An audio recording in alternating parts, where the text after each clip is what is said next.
According to the original source from AnandTech, Intel's 10 nanometer node could actually be less profitable than 22 nanometer, even though if you think about it, with 10 nanometer, the chip should get smaller and should therefore use less silicon, so you could make more of them per wafer. In an interview with Intel's CFO, George David, he said that 10 nanometer will be less profitable than 22 nanometer, let alone 14 nanometer. He says, look, this just isn't going to be the best node that Intel's ever had. That is such a great quote. It's already not the best node Intel's ever had.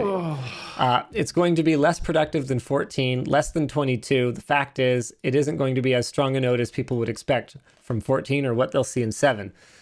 Also commented on 10 nanometer performance, not chip performance, but financial performance, saying it hasn't hit the targets required. So is this due to the failure rate? That's rough. I would guess it's to do with that and to do with just the costs to produce them.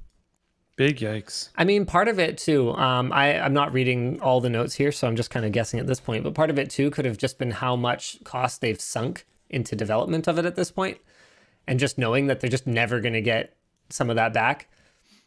But yeah, Intel is on the record admitting that they're playing catch up. And, the thing is, guys, a lot of people are talking about how Intel's, down for the count or they're doomed or AMD's going to take over, whatever. Like, get real, you guys. Intel is a very organized business organization. Whatever. I said organized twice, but I think it bears mentioning twice.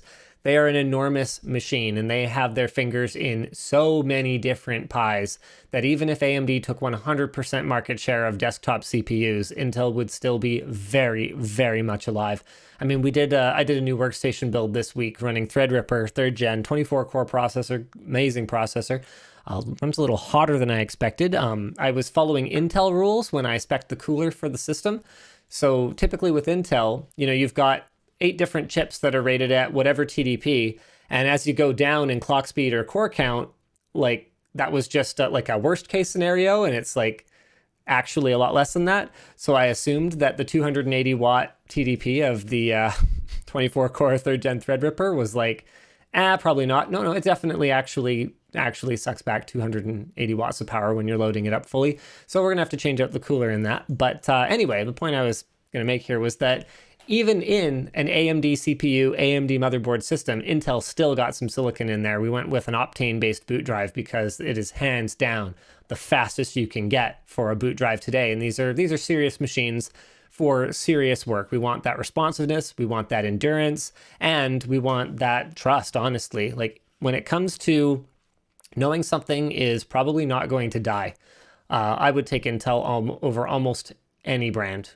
quite frankly. Like, when's the last time you saw a dead Intel CPU? And like, yes, if you work in a tech shop, sure, you're going to encounter them. It does happen.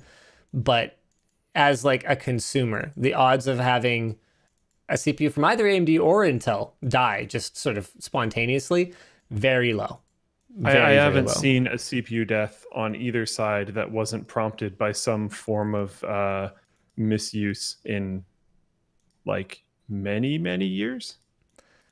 The only one that I had die, and it was overclocked, so I was definitely pushing it, but I didn't push it that far, was I had an Opteron 165 die. That was that sort of overclocker friendly quote unquote server chip, but actually it was just a desktop chip that people were buying for overclocking because it was cheap for some reason. I think cloud stuff isn't really going to care about pretty much everything that you just mentioned, though, because a lot of cloud infrastructure these days, I don't remember the acronym for it, but it's like shoot it in the head or whatever. Yeah.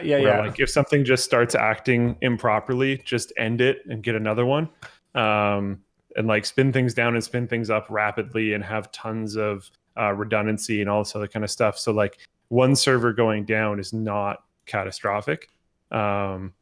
And if they can save on their monthly by having like cheaper hardware that does more, they're probably going to go with that and then just do more shoot it in the head operations if they need to, which is, I mean, processors like we just said, basically never go down on either side. So yeah,